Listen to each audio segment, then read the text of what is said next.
clear thaw in relationships, and now it's official. This seems to be clear thaw because finally, yeah. Because this time, Trump has tweeted and Modi has responded. And he's been the first one to do that. Yeah. So it's something good for us, because I think the government is also looking at completing the entire negotiation, at least the first phase of it by November, post Diwali. So it's going to be now I think there is a consensus which is now building up, not only between India and US, but also the US position, because the US was trying to push additional tariffs, and that's getting stalled because Trump went into a meeting of US European Union official and said that I'm willing to put a tariff if you're going to put first, and the European Union is not going to put, because they need to have a consensus before putting it, because a lot of European countries are dependent on gas and crude from Russia, and they don't want to increase the cost. So that's not going to happen. So Trump knows that there's a limitation to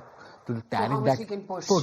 Yeah. And the tariff that he can put, right? I mean, we're talking about we're already at 50%, and the talks about they can go up to 100%, but that's not going to happen, because that's going to be counterproductive. So we are back to the table as the entire thing stands. And now I think the US delegation, which was supposed to come to India in August and got deferred, I think it will start with that, and that's going to be a good thing for India, because if I'm not wrong, and many of the US officials have already spoken, that India had offered almost negligible tariff to 60% of the goods manufactured and sold to the US and imported from the US, right?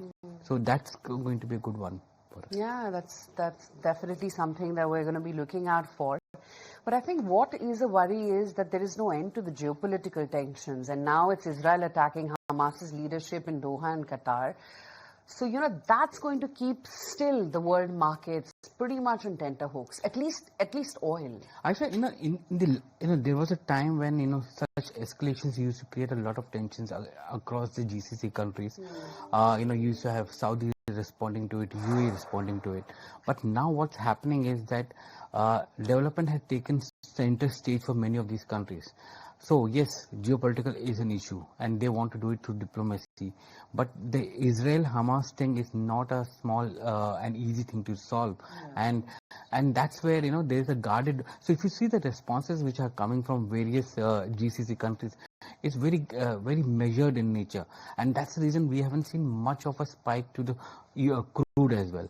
The crude is just about $66 at the Brent, at least is about $66. So there's a measured thing which is coming in, and it's getting localized in that sense. So yeah, you have the United States saying they're disappointed, and it's a very sad thing. You have the Qatari Prime Minister objecting to it, but natural that has to happen, because they have gone and attacked in Doha, where the Hamas leadership was supposed to be there. We don't know what's the result of it, but the point is that it's getting localized, and so the escalation is not as significant as we used to see a couple of years back. Oh, absolutely. I mean, it's not the Gulf War days, for sure. But yeah, while the markets, when Russia-Ukraine war began, completely ignored it, there was a little aberration. But things are still not resolved. And the way it's escalating, I would say one can't take anything lightly, and not think that this just localized is going to restrict itself to that region. Because I think the diplomatic ties pretty much percolate across the world. The best thing is that you have the Israeli Prime Minister going to the US Embassy event and then speaking about this thing there, right? So, it shows that, yes, US is also guarded in response to this. Even though, US has good relationship with Qatar and the Gulf countries. So, it's a geopolitical event. It has its initial impact, but I don't think it's going to be a significant one. Yeah. Not right now can you deduce that for sure. But let's take it across to Snehi. Lots has happened in the global market. Snehi, what's the commentary been like overnight? Oh, well, yes, Aisha, if you take a look at the handover, it's largely mixed, but good show coming in from the US, even though the gains were very nominal across the three indices. It's a fresh record high coming in across the board for Wall Street, because Dow Jones up 0.4%. That's about a 200-point uptick coming in for Dow Jones overnight. You have S&P that was up 0.3%. Nasdaq also up 4 times. And important to watch out for was the stock of Apple, because despite its new launch, a series of new launches and new announcements, the stock ended lower by about 1.5%. Moving away from US, let's talk about the European handover. FTSE 100 climbed 0.2%. DAX slipped about 0.4%. And CAC 40, which is France's index, was anywhere between 2/10 to 3/10 higher. Flattish moves coming in, but still not negative. And the update here is that a new prime minister has been named by President Emmanuel Macron, and his name is Sebastian Lecornu, to be appointed as the new PM. Other than that, if you take a look at commodities, gold was down 0.5%, Brent oil was up 0.5%, dollar index around that 97.8 mark. So that was the global wrap. Now let's look at some important global commentary coming in. First up, of course, Donald Trump. There's a latest commentary coming in from him, wherein he has told European officials he's willing to impose sweeping new tariffs on India and China to push Vladimir Putin to the negotiating table, but only if the European Union agrees to do so. He's also pleased to announce that India and the United States of America are continuing the negotiations when it comes to trade talks. So that is a big comment coming in from Trump early this morning.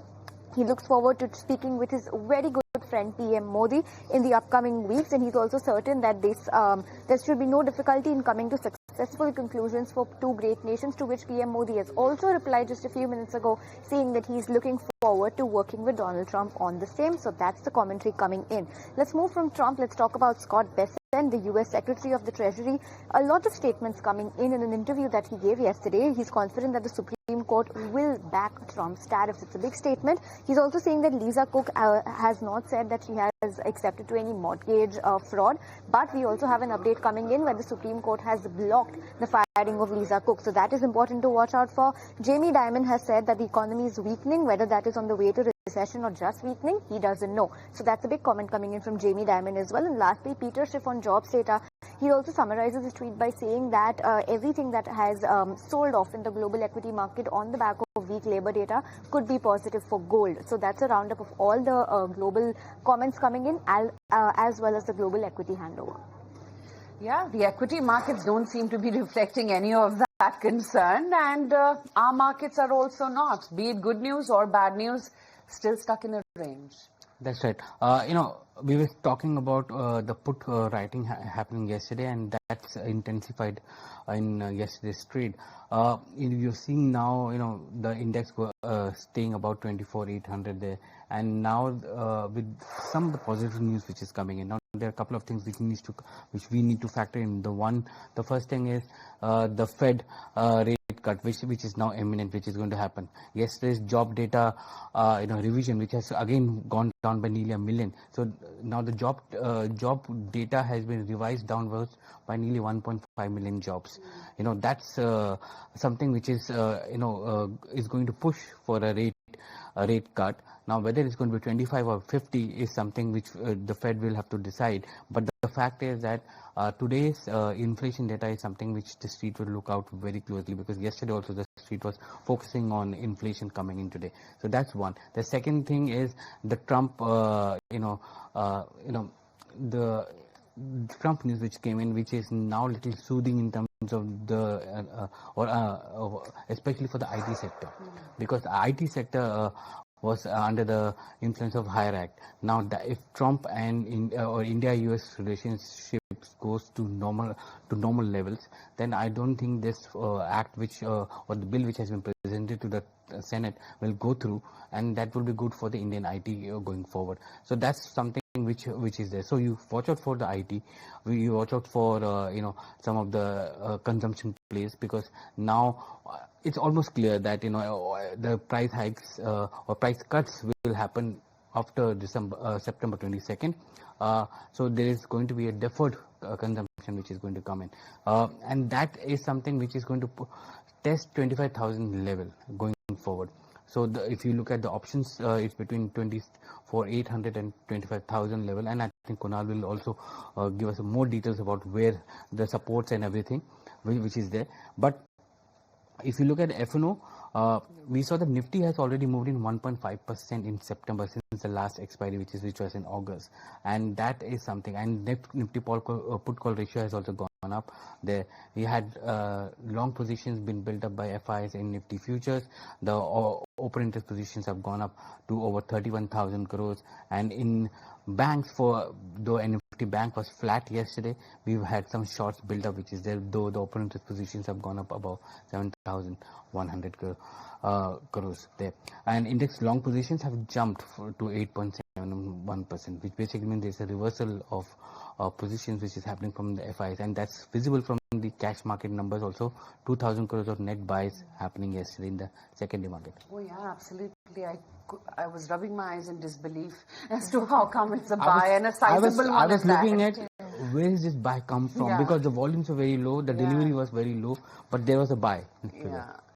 I mean, but then IT moved up yesterday, right? So, I mean, those are typically FI health sectors. So maybe it was just that. The Infosys buyback was a trigger. Yeah, so they're expecting that Wipro may also come in for with a buyback. They're expecting TCS may come in with a buyback. So all this are going to be some kind of positives. And to add to that is Oracle earnings. Yes. The fact that, their cloud data numbers looked quite okay, although on a net basis